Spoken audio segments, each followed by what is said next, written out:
Thank you very much, Ekene, for that backgrounder. We have guests with us here in the studios. Two of them, of course, are regular guests. Another guest will be joining us from our Ibadan Network Center.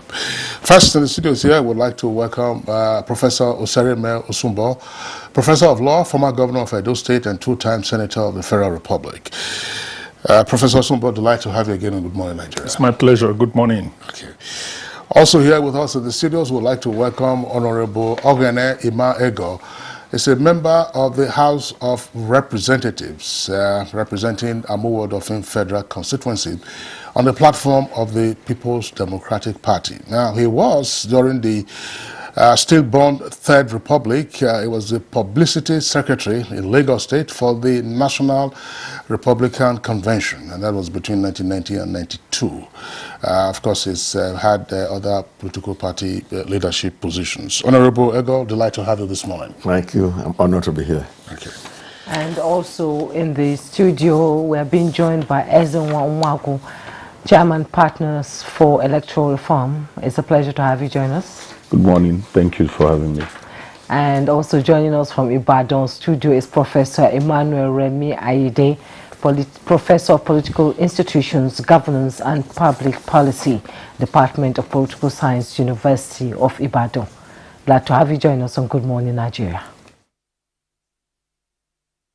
Good morning. It's a great pleasure to be here this morning. Okay, all right, gentlemen, once again, I'd like to have you all with us for today's conversation. Part of what we can note, particularly with the Fourth Republic since 1999, and of course shortly before then, when the parties were formed in 1998, is the high turnover, for instance, in the leadership of the political parties, whether you know, legacy parties or whether newer parties as they are today. And unsavory development is that in a number of cases, particularly in the leading political parties, the party chairman, national chairman, and sometimes also at the state level, they have often left office in unpleasant circumstances, usually either shooed out or disgraced out, and this one comes with a great deal of tension and crisis spilling over into the national space, and of course creating concerns for all stakeholders. Beginning with Professor Osereme Osumbo, why have we had this whole crisis of leadership wrangling and, as I said, conflicts in political parties in the Fourth Republic? Well, that's a difficult one, but let me say that first of all, political parties are voluntary associations, voluntary organizations, as the Supreme Court said recently. And therefore, the members of the political parties as associations have the freedom to choose their leaders, including the leadership, the chairman of the parties, as you've specifically mentioned. Perhaps the reason, well, first of all, the high turnover rate is not just with political parties. Perhaps the wider Nigerian space, if you look at it, you will find that there's a high turnover, even with people occupying elective legislative positions, for instance. There's a very high turnover, which doesn't do any good to the maturing of our democracy and the deepening of our democracy. But with reference to political parties, I would say that what we see as this very high turnover rate and instability in the leadership might be because of the high stakes involved. There's a lot of high stakes involved.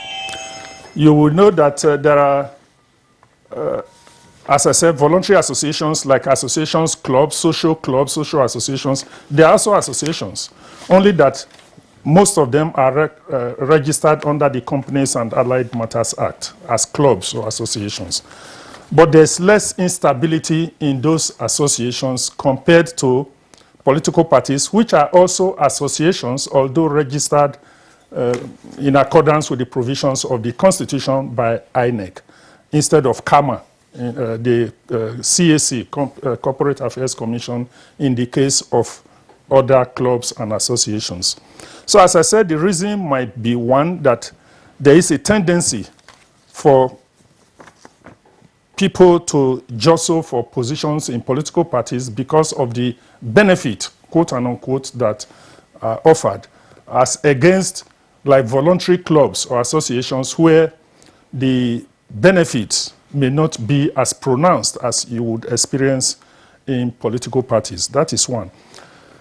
Secondly, I think that with the maturing of our democracy and the entire process, improvements in our economy, and even the recruitment of the leadership of political parties, we will begin to see a change in the kind of behavior that you have described.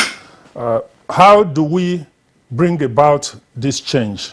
Is a matter, I'm sure, that we can discuss further. How do you bring about this change to ensure that the leadership recruitment process is improved in order that those who emerge as chairmen or officers or political parties can enjoy an enduring trust from their membership? It's work in progress, I would say. Indeed, it is work in progress. Honorable Ogene Emma Ogo, this is the longest running democratic governance since Nigeria became independent. Almost 22 years now. And the wranglings, the rumblings, the cross-carpeting, the mismanagement of political parties is glaring us in the face. Why are we not getting it right? Okay, well. And what are we doing wrong here? Okay, let me say one of the reasons why you have this instability, in addition to what Prof said, is because of the presidential system of government that we are running. You know, in the presidential system of government, the party midwives the candidates. Once the candidates come out, they win election, they become bigger than those who put them there. It's like the president of the country is bigger than the chairman of the party. The governor of the state is bigger than the chairman of the party at the state. But it is the party at the chairman of the party at the state that was the head of the party that brought the governor and brought the president. So it's because of the presidential system. And there's always tussle for power. Once people are elected, they try to be bigger than the party. But I think the party should be supreme. But if it's parliamentary system of government, the party that brings the person out, you know, will take charge, because it is the party that is going for the election. Having won the election, the party will now nominate people to the various positions. But presidential system, the party brings somebody out, the person becomes number one, is the one everybody is seeing that is campaigning. All authorities belong to him when he wins, and everybody goes to him for favors and everything. And before you know, maybe the chairman of the party did not support him well while he was running for primaries, or he would believe that the chairman either took too much money or he didn't do what he rightly. So he takes his pound of flesh. But in the parliamentary system of government, the chairman of the party probably will become the president or the prime minister of the country. And the state will become the governor. And all the candidates were active people who led the party to victory. They take position. So there's more stability in parliamentary system of government. Now, in Nigeria, we are still growing. We take it presidential system of government, but we are not as developed as America. You know, in America, people work for you and you win. After that, they walk away. They are happy that the candidate have won, who believe in their principle. But in Nigeria, the man who works for you as a party chairman or various local government, they need to be paid because everybody is hungry. You know, income level is very low. So as a result, they now will be on the neck of the candidate who won to seek assistance, which of course is not bad. But because of that, it becomes subservient to the person who is in charge. And that is why you see that governors can just stand up and say, well, we need to remove this chairman and that kind of thing. So it's the system itself. You know, maybe if we were doing a parliamentary system of government, which would have been better, you know, for a developing country like this, there will be stability. But as it is, this instability will continue so long as the candidate who comes out after winning becomes bigger than the party, everybody looks toward him to form the party and to also take care of the party people. So it will continue. But as we develop more, as income level become better, people will now know that they can feed themselves. It's not the party that you've won an election, go and do your busy, let me look at my business. Okay. So until then, it will continue to happen. All right. Thank you very much, Honorable Ogene Ego, for your input. I'm sure we will have the opportunity of returning to one of the key points that you have just raised now, seeking to identify the presidential system as one of the causative factors for the instability we have seen in the leadership of political parties at the national and subnational level. I hope, as I said, we have the opportunity of interrogating it, because some persons will refer you to what happened in the Second Republic, which was a presidential system of government. Unfortunately, that republic didn't last long enough, such as we are seeing now in the Fourth Republic, to know whether the kind of behavior, which isn't what we are seeing now, might have endured under a presidential system rather than a parliamentary system. Once again, Honorable Ego, thanks a lot. We'll return to you. Ezenwa Wango, of course, one of our regulars on Good Morning Nigeria. This is a subject matter we have touched on from time to time. That's to say, the management of political parties, but we are also seeing the intense conflict in the leadership of the political parties, which of course impacts on the overall governance of the various political parties, big or small. But in this case, as we have seen in recent weeks, the big parties. What are your thoughts? Well, thank you. You took it off me when you went back to the Second Republic. We didn't just invent the presidential system. We've had it, and we saw political parties, and we saw the relationship between the political parties and the government, and the government that they birthed, they gave birth to. There is more in terms of our ability to situate what the transition from military rule did to our political institutions, in that the command nature of those who eventually took over governance in 1999 brought to bear that attitude in the way they related with the different institutions. And I think we must talk about the ownership of political parties, the stakeholder nature of political parties, and how that impacts on the kind of attitude that we have seen over a period of time. There is no, immediately we started having that executive ambush of the political party structures, if you permit my use of that word. We began to see a situation in which the government hijacked the political parties and then decided who got what. We knew that it got to a point where we started this word, we gave him the ticket, not that he contested. He didn't. When you take away contestation, and it became that we gave him, the governors were giving the tickets, not the parties anymore. In that sense, so the question of ownership, the question of stakeholdership, is germane in understanding the crisis that has continued to bedevil the political parties, where extraneous influences continue to dominate activities within what could be internal party governance. That has been taken away from the political parties and those who administer those political parties. They take instructions from outside of the political parties.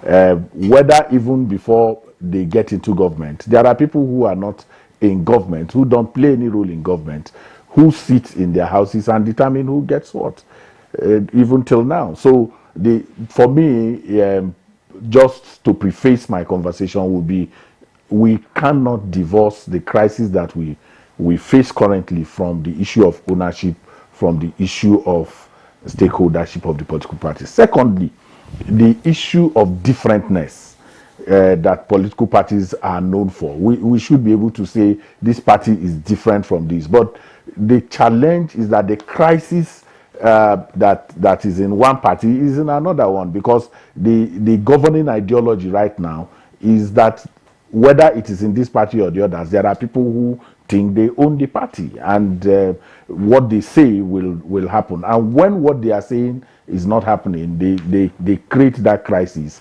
and they find the different ways to ensure that what they want is eventually what happens within that political party. So for my preface, is about ownership, is about stakeholdership, and that is the beginning and end date of the crisis that we see in the political parties. Indeed, it's about ownership and stakeholdership, and you talked about the ambush of political parties by, people will call godfathers in politics, sitting in their home and dictating what happens. Now let's go to Ibadan, where Professor Emmanuel is there. We've talked about stakeholders, ambush of political parties, presidential system, parliamentary system. Yes, we picked the presidential system for Nigeria. The question I want to ask you is, when we picked it, did we take everything that is entailed in the presidential system of government as it is practiced in other countries? Is the constitution of the party not bigger than the individual itself? We saw how it played out in the US during the election between Biden and Trump. The party stood firm and most issues were dissolved, which is still standing. In Nigeria, do you think the individual is bigger than the constitution of the party?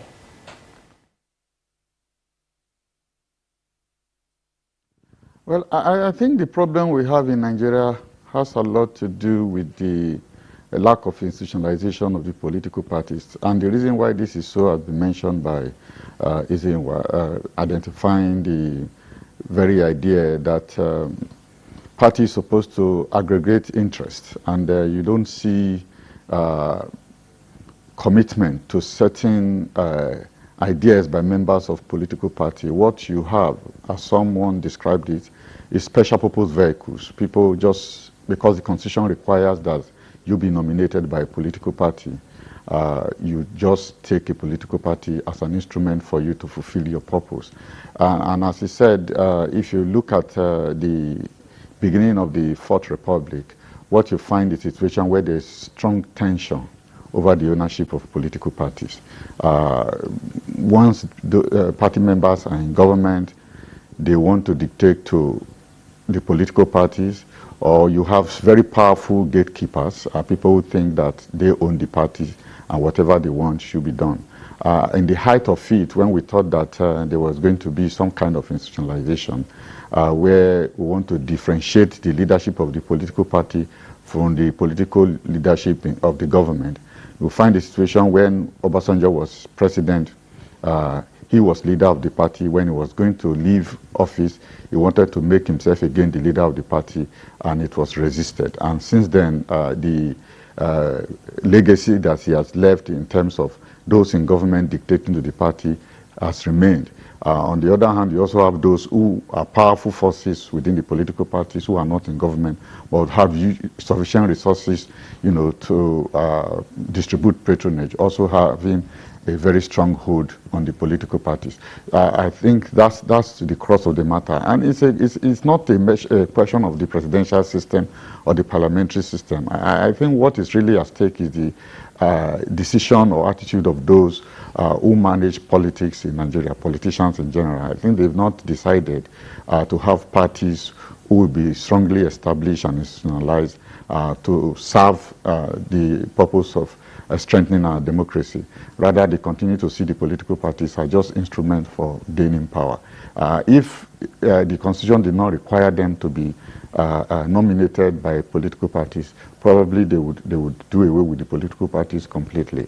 I think it's important for us to redefine and understand what we want political parties to be in Nigeria, and let those politicians begin to redesign political parties to fulfill those purposes. But for now, political parties cannot be consolidated because politicians just take them as vehicles for winning elections. And they think that if they have sufficient power or clout, they should dictate to the political parties.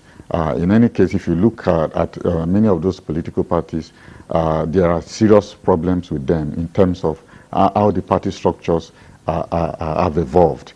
We don't see parties that have membership, broadly speaking. What we have are political parties that are run by a few individuals. And once they are not satisfied with the way the political party is carrying on, they either hijack the party, or if they face very strong opponents, they move into other parties where they have influences. And in many cases, they have their foot in multiple parties, trying to see if this doesn't work, they just move to the other party. That's the origin of the crisis that we are facing with these political parties today. Okay, thank you very much, Professor Remi Ayede. We'll come back to you in Ibadan.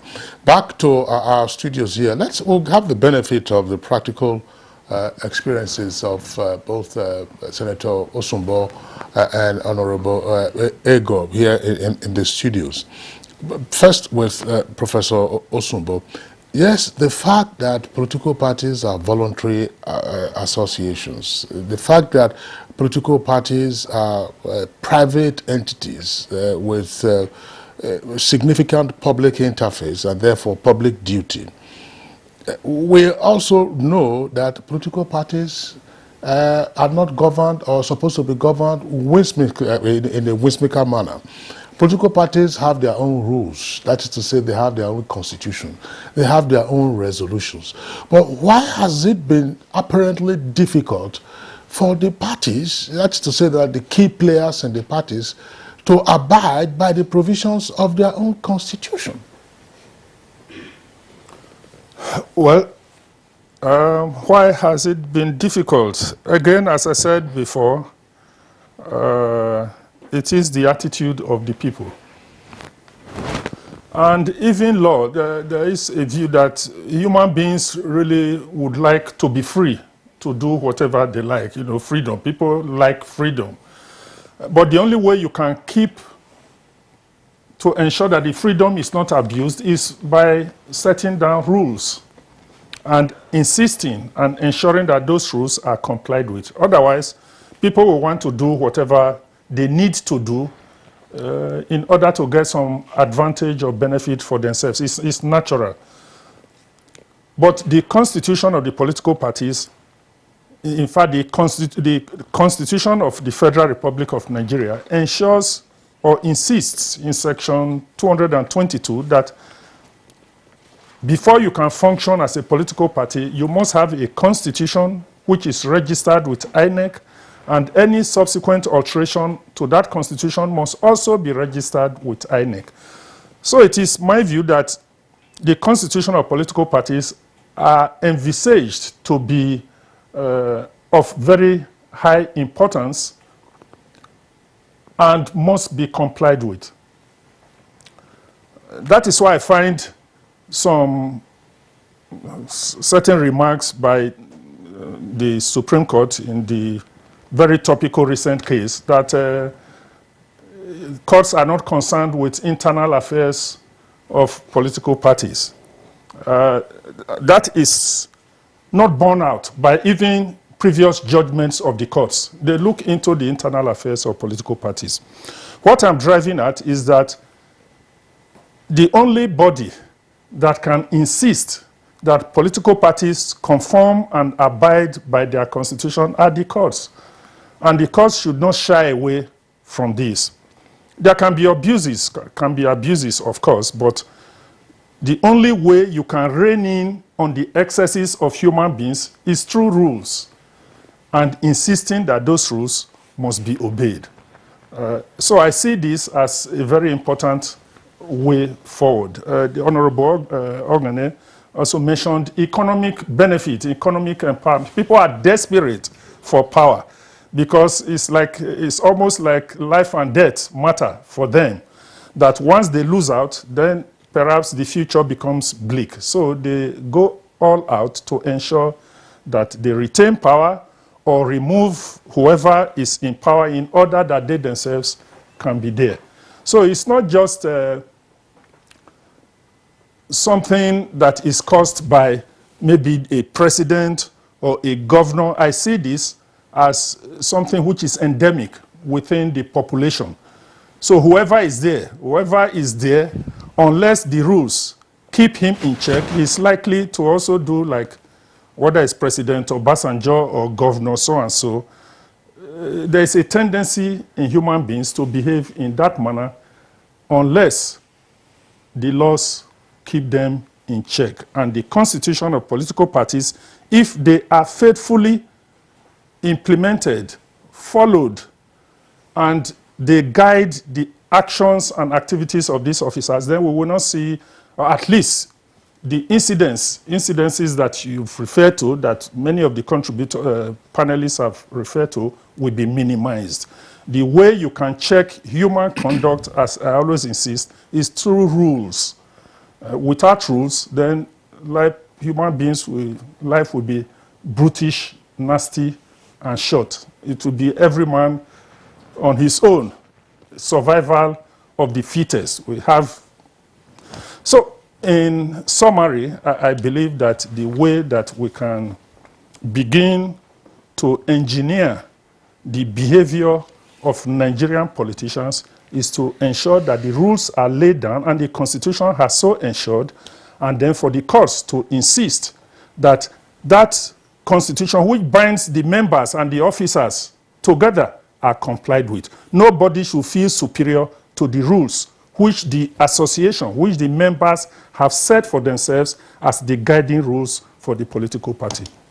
Honorable Ogene, does this apply to politics in Nigeria? Well, very difficult, very difficult. I think Prof. His Excellency have said well, but you see, the difference in political parties in Nigeria and abroad is the fact that abroad, somebody comes up to say, I want to be president, I want to be governor, I want to go to rep or senate.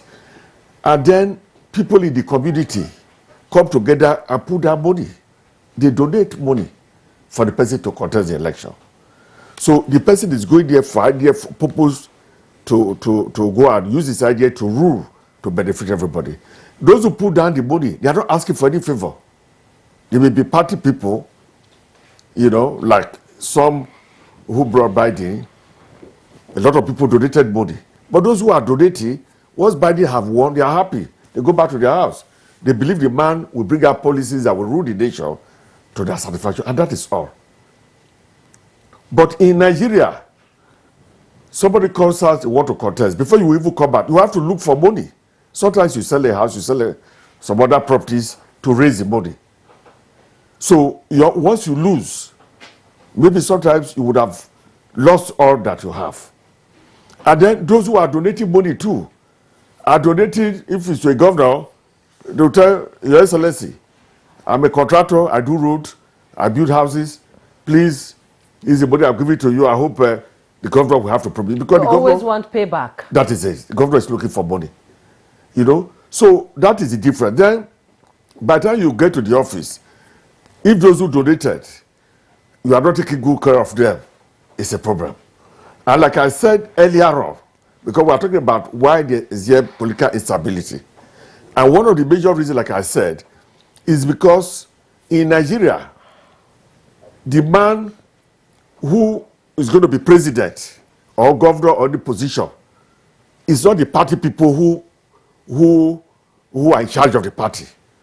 And that's why I said, for a developing country like Nigeria, if it was a parliamentary system, the governor, the person who become governor is the leader of the party, is the one who is the chairman, who is doing the campaign. And it's the party that wins. When the party wins, then the party have won the election. Then the party will now nominate the candidate who will represent them in the various areas. But in a presidential candidate, the candidate runs himself, spends all the money, does everything. And because this is a poor country, it's still developing, there's no money. You know, people don't have source of income. Once somebody wins, everybody looking forward to him. Whether the man can take care of them or not from his resources, it doesn't matter to them. And so corruption comes in. The man who have won will be struggling to look for money to take care of the people. So I don't see an end to it very soon until the economy improves to an extent that, you know, people now have good source of income. You know, a man who has worked for 35 years, he has resigned from, I mean, he has retired and wants to go into politics, you know, he knows that he will be paid enough pension or he will be earning enough pension to take care of himself. So if he's helping people to win or he's chairman of a party in the world or local government, he knows that he has income. But right now, it's not like that. You can imagine somebody who has worked for 35 years, he retires, and then all he's paid is 3 million naira, 4 million naira. Some of them are paid 18,000 naira a month. The income cannot take them. So if they find themselves in a political position, they are expecting benefit. When it does not come, so this stability will continue until the economy become better. But if we were running a presidential system of government, it would have been better because it's the party that will win the election. The individual will not spend so much money. But right now, the individual wins election. We say, well, I spend all my money to win the governorship. And then the chairman of the party is expecting this, is not able to give him that, and then there's crisis. So those crises will continue so long as we are running presidential system of government and so long as the economy is down. That is not supposed to be the right way, you know. Like I said, in Britain, people donate to the party. And when the party wins, the chairman of the party, those who do the work, are the people they put in various positions. Unlike in America, where the party brings out the candidate, is the candidate that does all the work. He wins, you know that this is the candidate that is contesting. In Nigeria, you know who is contesting. But if we were parliamentary system of government, you would not even know who the presidential candidate is. The party versus parties. Once the party wins, then they bring their candidate. So we are hoping that as the economy improves, as people begin to understand that if you vote people without really having trust that, oh, you must make your money back, you give the people a chance to rule you well. And then those who have won will rule the country well, and then the economy will develop. When it develops and there are income, of course, people will say, look, I can feed myself. All I want is good governance. But right now, it's not like that. Okay. People want to feed themselves while also expecting good governance. Honorable Ogene, thank you. Ezenwa, well, we're back to the whole idea of the transactional nature of our politics. Are we captive to this whole idea that stomach infrastructure drives our politics and therefore political party management?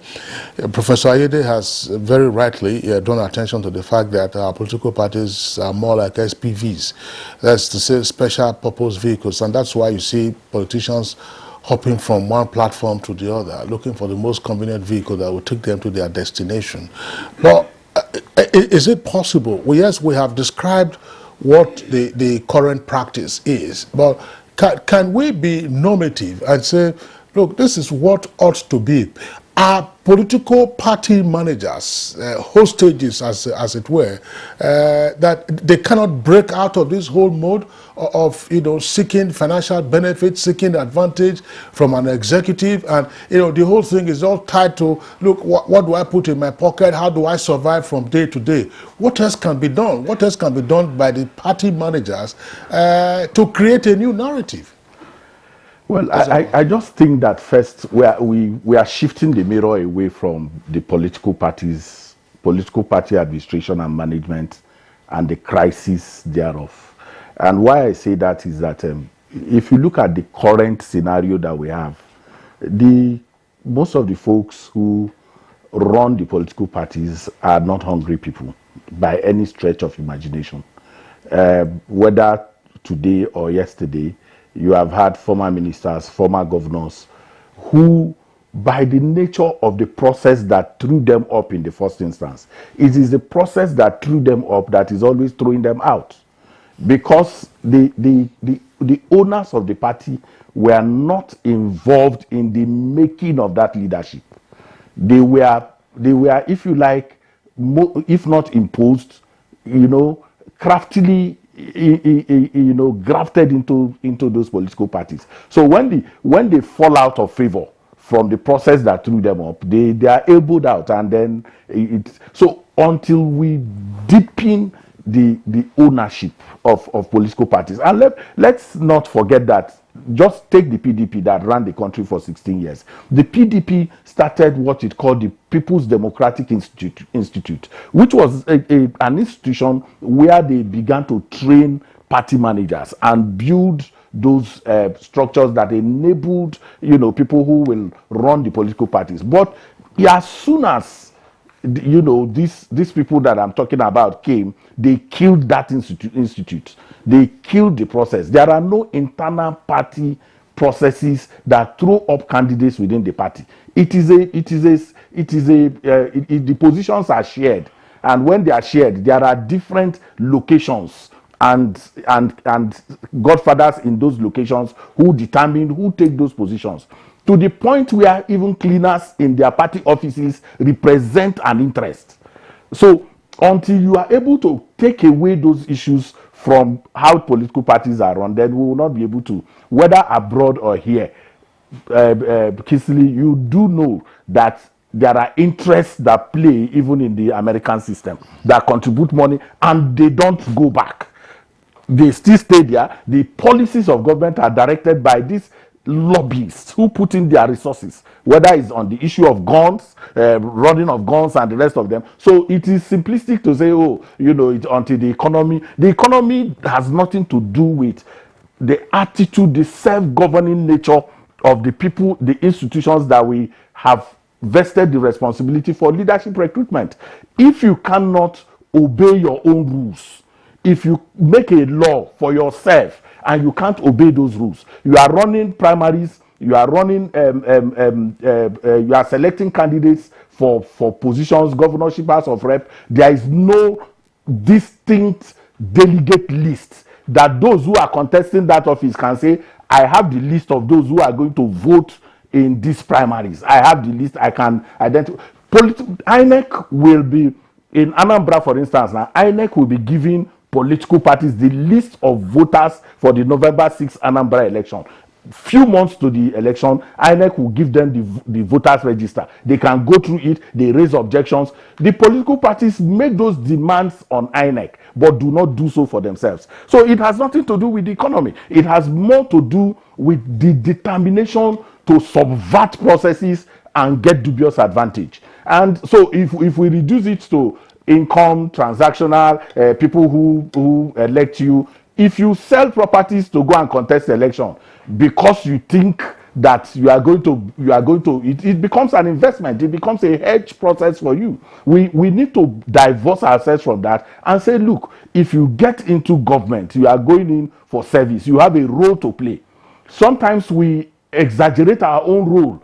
People get into the National Assembly, they are the ones going to go and buy vehicles for supporters. They are going to, that is taking away yourselves. It is not the people who are forcing you to do that, because you have an interest to come back, and because of the benefits that are in the position that you occupy, you now put more money to see whether you can come back. So we need to divorce this away from the attitude of the voters and how they relate with the people in government, and face first and foremost the internal mechanisms within the political parties and how they have refused, all the political parties completely refuse to obey their own rules. If you are going to have a convention, who is qualified? Where is the members of those political parties who are qualified from the ward to the local government to the state? Those processes need to be clear. As we are speaking now, governors are intervening in the congresses. People who win election democratically from those sub levels are being removed. Somebody will sit down. Somebody has won election at the ward. Somebody will sit down in his office as chief executive of the state. He will use Biro to cancel those who won these elections democratically.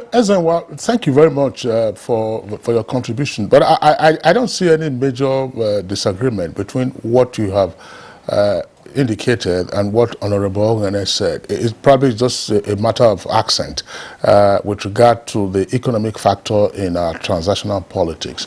But there is a key point that you have made, and you have emphasized that and illustrated it in various ways, which has to do with, one, either the stakeholder nature of our political parties or the ownership of our political parties. What we may wish to further interrogate could very well be, one, how does the ownership come about?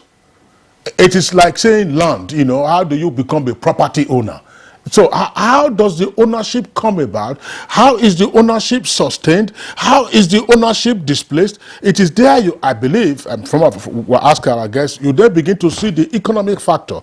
You are aware, as one, that yes, at the beginning, there might be a candidate who is leveraged by the present owners of the party, say at the state level or at the national.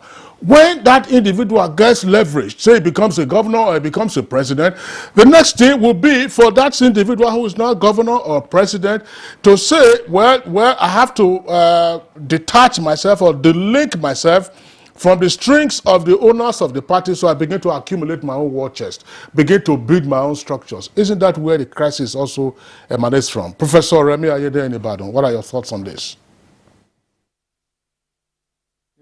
Thank you very much. I think you have hit the nail on the head. And what it means is that aside from the political party, there's always this talk about the structures of individual politicians. So the party is not really the structure of the individual, but it's recognized by the Constitution. And so you have to use your structure to override the party structure or incorporate the party into your structure, so you can get what you want. But I would like to talk about what Honorable Ogene referred to when he was talking about the idea of the party list. Because the point I think we should draw from that is really that the way we use the first past the post system, which make the elections a zero-sum game, is one of the reasons why it's a do-or-die affair. It's not really about the presidential system. And I think that's why the WISE committee suggested that we should introduce some form of proportional representation system so that it can reduce the tension around contestation during elections. So that we can have, for instance, if we have proportional representation, we have party list, the significance or importance of the party as an organization might improve, and if they are determining who are those who are going to be in parliament, because we are using the proportional representation system, and that might help the consolidation of political parties. It does not necessarily require the movement from presidential system to a parliamentary system. In terms of these so-called party structures, I think that's actually it's very important for us to begin to rethink the relationship between powerful forces, people who have resources, because sometimes it is not necessarily those who are in government who hijack political parties. What is required is if you have a huge amount of war chests that you can bring to bear on the political parties, you might determine what happens with the primaries. And the point is, politicians also have to take responsibility, and that's the point that I think Ezewa is making, that they like the way the political parties are run, where an individual can come and hijack the process, and if he's successful, he becomes the kingpin. And until another person rises to take over the process, the person can continue to run with it. It's something that is close to what happened in the motor parks, where there are really no rules. Once a strong man comes around and is able to overwhelm whatever people are on the ground, the person suddenly becomes the park owner and the park manager. And that's the kind of value that currently underwrites the political party system. And that it is that value that Ezenwa is saying politicians have to rethink and change. And nobody is going to do that for them because, again, it's costly even for those who are in politics. If you talk to a number of politicians, even those in the state houses of assembly, they complain seriously about how they invest in elections, and then suddenly a gubernatorial candidate who is strong and is able, and is able to determine what the outcome of party primaries, can just overwrite what they have done, and then they are left with nothing than to negotiate with that individual. There are cases where even those who contest elections at those lower levels begins to complain that they found out that the leaders of the party already have a list before the elections. Now they have spent money buying forms to contest for the elections in those local government and House of Assembly, only for them to find out later that it was just a waste of time. And then you see the governors promising that they will refund the money they pay buying the forms back to those contestants. So I think these are things that politicians have to decide to change. Nobody is going to change that for them, and it's not just a matter of the economy of the country. Okay, thank you so much, Professor Osumbo. It all boils down to money politics. Money playing a big role in politics in Nigeria, and people expecting payback, getting back what they spent. We've seen councillors who have come into office, or local government chairman, or house, with nothing. Within 6 months, they are flying high. So how do we rule out corruption in party politics management? Yes, thank you very much. You've emphasized what we are really discussing, political party management. We all know that the current situation is not the best, and I believe Kingsley has adequately described what is happening. And the discussions so far point to the fact that what is happening now is not satisfactory. There's a high turnover rate. And then Kingsley said, can we move this discussion to the normative level? Yes. How do we create a situation that eliminates some of these abuses that are seen, including the role of money in getting elected and the importance of money to the political office holder, which is the question you've raised? I think the answer, or part of the solution, because I've mentioned some before, would be to deepen the system of political party management, discussing at the normative level, as you suggested. How do you achieve that? Studies have revealed that there are 3 essential components and elements that you have to, a political party needs to conform with in order to ensure good political party management. Because you can't have good performance on the part of elected officials if the platform is faulty. You can't put something on nothing. If you are to put good quality elected officers in power, they must emerge from a good political party system. And I believe that is why this discussion is important. The elements that are essential are: 1, internal democracy, the outreach, political party outreach, which includes how they select their candidates, how they train their members. And Honorable Ezenwa mentioned that the People's Democratic Institute was established for this very purpose, but it's not working. The other political parties have also, I know, been thinking of setting up similar institutes. They should work. The third element is transparency.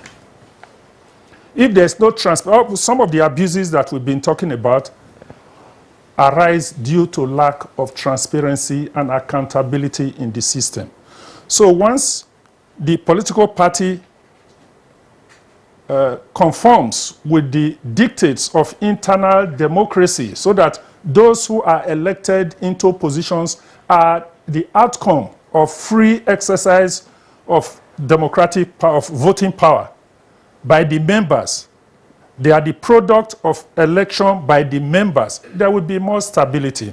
So there has to be internal democracy, both in the election of the party administrators or managers, and internal democracy in the emergence of political party candidates for elective offices.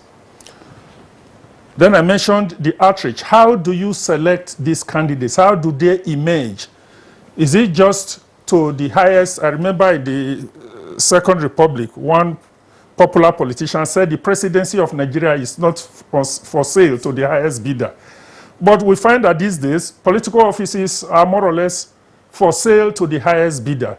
How do you ensure that the the ticket is not sold to the highest bidder, but given to the person who can best represent the interest, the philosophy or understanding of the political party and ensure good governance? That is the ultimate that the political party, I believe, would want to ensure. It's not just getting into power and ensuring that you exercise that power properly for the benefit of the people who you have campaigned to and have promised to serve diligently and well.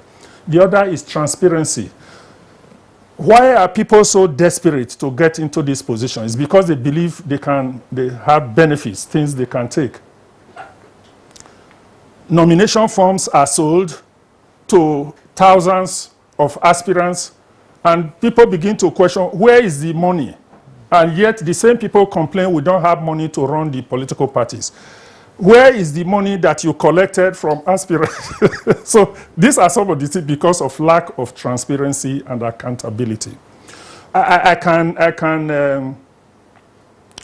can dwell further on each of these points, but it boils down to recognizing these three critical elements for good political party management or administration and adhering to these principles. Will it rule out any corruption? Oh yes, if there's transparency, I just mentioned transparency.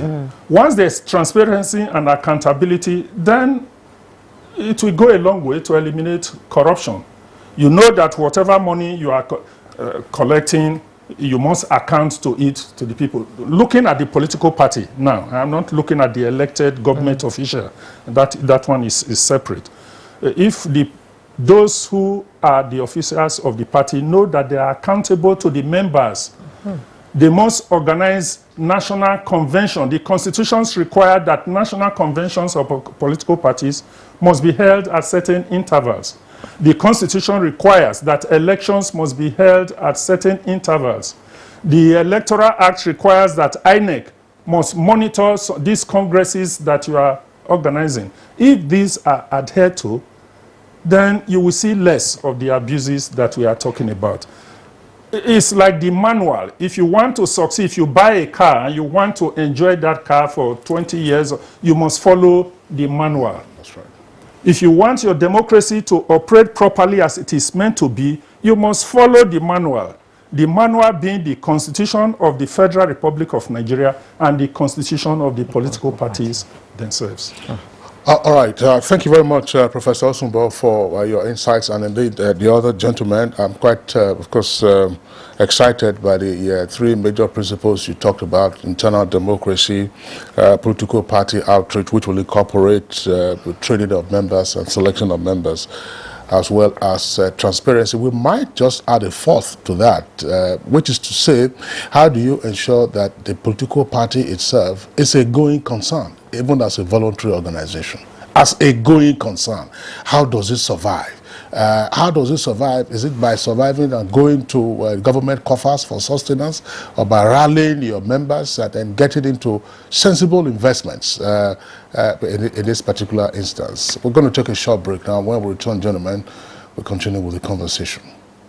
Trying our best to contain the situation, and in our operations we've been able to make a lot of recoveries. We've been able to also arrest suspects that are involved in this kind of activities, and we've been able to also recover particularly arms and ammunition from those who are carrying it unlawfully and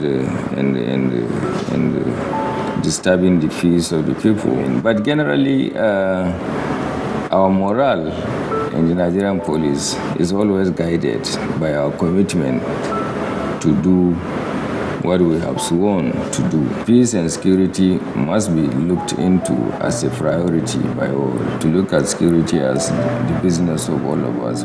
This message is from the Federal Ministry of Information and Culture.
Admission forms into NTA Television College JOS 2021-2022 2-year National Innovation Diploma Program are on sale from 9th of August to 29th of October 2021. Candidates who wish to apply for admission must have 5 O-level credits in relevant subjects including English language and mathematics. The courses available for application include film and television production, broadcast journalism, and television engineering technology.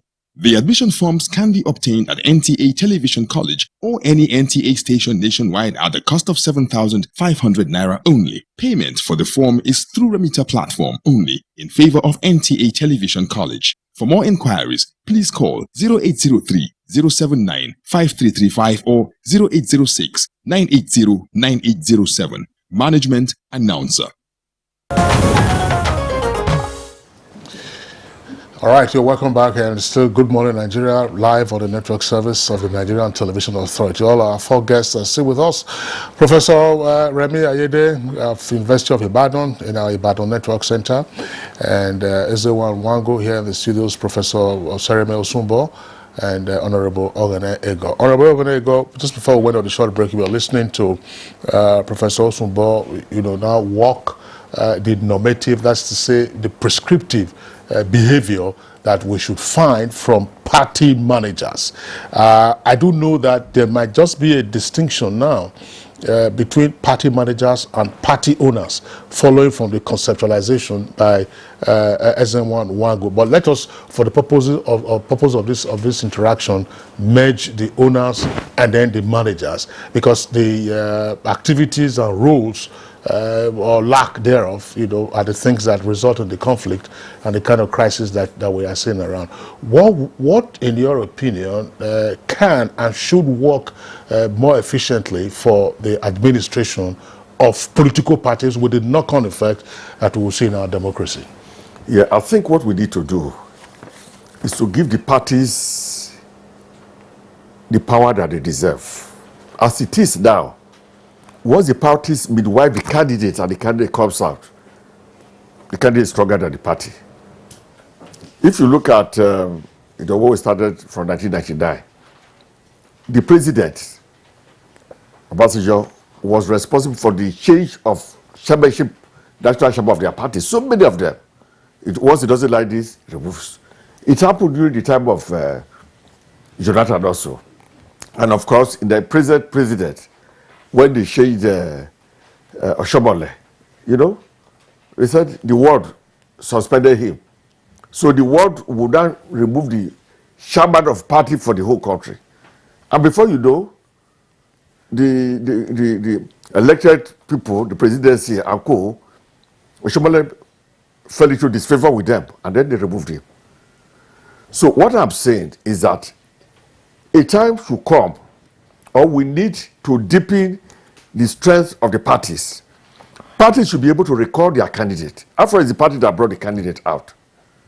If the party feels the candidate is not doing well, even if it's a president, the president is not doing well, parties will tell the president, we will recall you. You are not representing us well. The public are not happy with you. That way, we should institutionalize it, a process where the party itself can record their candidate, and then, of course, bring another candidate for election. When that happens, then there will be stability. Then those elected will know that the party is stronger than them. Because it's actually the party that brings up the candidate. And once you get here, you can't see them. Even talking about National Assembly. For instance, if the roads in my constituency are not good, if health facilities are not good, education not good, you can't even talk to the minister. You may move a motion, but it's not there. But in a parliamentary system of government, the minister is sitting with you. So you can tell Mr. Minister, how come so money is budgeted for roads in my area? There are no good roads. How come you are not doing so? So when the candidates, when the ministers and those executive officers are with you in parliament, you can talk to them directly. The people can feel it. The people can it's like the people are asking them, those ruling, questions as to what they are doing. But right now, it's not here. President comes, presents his budget once a year, and goes out. You can't even ask him question. And that's why I'm saying that the parliamentary is better for a country that is developing. But once the party makes those they elected to be accountable to them, once the party can call a candidate and say, sit down, the chairman of the party, everybody is here, tell us what you have done since you went in. Then the candidates will now know that the party should be protected and that the party is higher than them. They should follow the party's, the manifesto of the party. But as it is, there's nothing. A man comes in as a governor, and then he can remove the state chairman of the party. Whether you say they are respecting the rules or not, that is what is happening right now. The rules are not being respected. The president can remove the chairman of his party even 100 times. He can remove the ESCO. If the president of the country says, I want the entire ESCO removed, of course, he will find the process, they will be removed. So what you find out now is the party is now subservient to the elected people, who should not be. It's the people that should have the power. Those who from the world to the local government, to the state, to the national, that brought these people out. After when you are seeking re-election, you go to beg your party people, please vote for me. And then they now canvass for you, you are there. Once you get to the national, you are not accountable to them. So the instability in the parties is the fact that the parties become weakened. They don't have any power once the candidates are there. And the candidates are not made, or rather those elected, are not made to account for the party. There's no party constitution where you say, a quarterly time, the party will call their candidate, who is a president, or who is a senator, or who is a governor, or local government chairman, come and account at the various level. And then there will be the public can be there where questions are being asked. And then if you are not satisfied, you record the person. But that is not there right now. So this ability remains, and those elected behave like as if they are king, as if they are higher than everybody, because they probably have the resources. Okay. And with that, so I think that we need to amend the constitution of parties to make them stronger than those who are in position of power. Okay, thank you. Professor Ede, amending the constitution of parties, how can party members begin to demand for accountability from political office holders? I think that we must not fail to reckon with how rules work. It is one thing to have a constitutional amendment, it's another thing to get politicians to obey the rules of the parties, because that's precisely what we are talking about. It is not as if there are no rules. What we are saying is that politicians don't obey those rules. How do you get politicians to obey the rules? That should be the crux of the matter.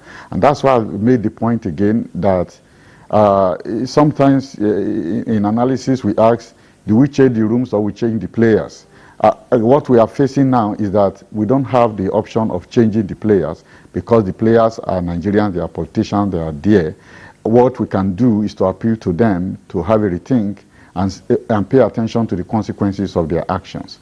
Because you can amend the rules of the party a million times, you can even change from presidential to a parliamentary system.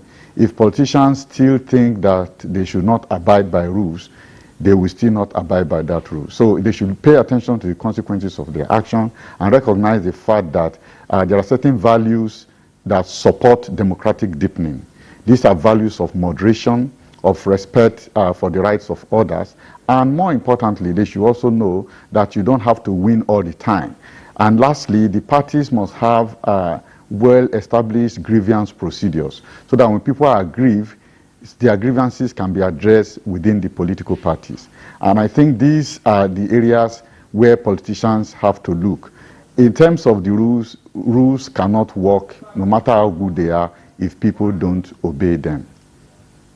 All right, thank you very much, Professor Remi Ayede. Now back to Ezenwa Nwangu. Ezenwa, well, there's still a number of issues on the plate, but more critically, you know, we keep saying, how do we achieve this whole idea of, shall we now say, relative independence of political party managers from the executive or the elected members of the party who now seek to either hijack the structures or overwhelm them? How do we ensure their relative independence? In answering this question, I'm sure you will recognize that there will be the element of transparency that Professor Osumbo earlier talked about. So if you are collecting tens of millions of naira, one for expression of interest, and then two for nomination. For how do you account for that money?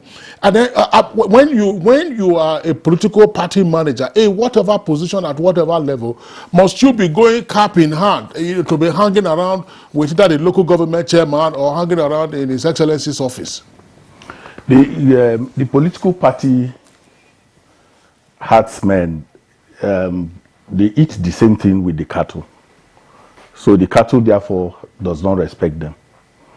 Once once you eat grass, that's why the herdsmen don't eat grass. They eat other things and allow the cattle to eat the grass. So what am I saying? You have a situation in which people don't pay party dues. If you have 3 million, 4 million members of a political party, and they pay even if it is 100,000 naira dues, the issue of accountability that Prof raised will become natural because it is my money, my 100 naira that is running this political party. But it is deliberate that party cards are printed in hundreds and given to honorable to hold. So when you register, you go to honorable and collect the card. They collect the money for the card from the honorable. He pays for everybody. So I don't have a sense that I belong to. So it's deliberate that you don't want accountability. So if the parties can reinstate the issue of membership dues, that resources will now force them to be accountable. The second thing, and I'm happy I'm able to provoke Prof, His Excellency, to come up with those 3 points that he did. The bigger challenge for us will be, how are the political parties trying to raise monies independently of the politicians, the managers themselves? They can organize trainings and people can pay for those trainings. They get resources from it. They can approach donor agencies who, if their accounting processes are open and are transparent, will be willing to give them money to run. So, but the challenge is that we go cap in hand. The politicians don't respect the party managers. The delegates are waiting. The delegates in many states, candidates, aspirants pay as much as ₦1 million to delegates to emerge as candidates of their political party. Sometimes more than 1 million is paid to these delegates. So people who have collected 1 million from you to elect you, you don't owe them anything. So it's absence of mutual respect because of conduct, because of the way. So we need to establish code of conduct, which the political parties do have, but which they are not respecting. So, and they are not abiding by it. So if they are able to, first and foremost, get their members to pay dues, get alternative sources of income for the parties, run these institutes that I'm talking about, those institutes can become fee-paying places where people can pay money. But it has to do with laziness, indolence in terms of not even wanting to work. So the chairman, every Every time you go to a government house, you are going to see the party chairman. His Excellency will introduce her. This is my party chairman. He's permanently in the government house. He does not see himself as being able to extricate himself and can then play that role that Honorable Ogene is talking about, which means giving directive. You give directive to somebody who respects you. If you have already put yourself in a place where I can no longer respect you, you can't give me instruction. So we need to take away funding. Transparency, like His Excellency mentioned, is very key. Accountability.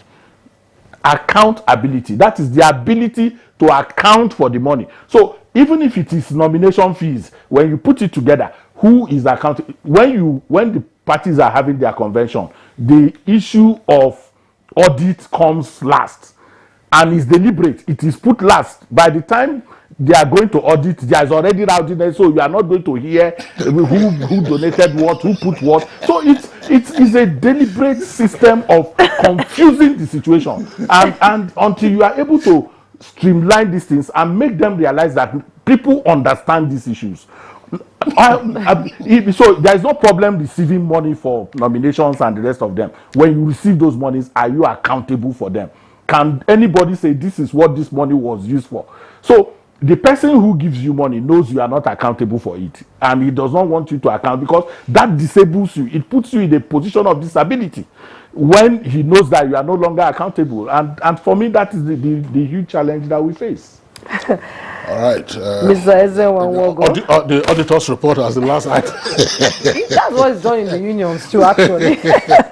So, Ezewanwogo, Chairman Partners for Electoral Reforms, thank you so much for your input and insight into this conversation this morning. You gave us some hilarious comments there and got us laughing. Thank you so much for coming. Professor Emmanuel Remi Aide, Professor of Political Institutions, Governance and Public Policy, Department of Political Science, University of Ibadan. Thank you so much for your contribution to the discourse. Honorable Ogene Ima Ego, Member House of Representatives representing Amuwo Odofin Federal Constituency, the PDP. He was Publicity Secretary of National Republican Convention between 1990 and 1992, among other political party leadership. Thank you so much for your contribution. I'm honored to be here, sir. Professor Osareme Osumbo, Professor of Law, former Governor of Edo State, and two-time Senator of the Federal Republic of Nigeria. As always, we appreciate your input. Thank you. It's my pleasure. Thank you very much.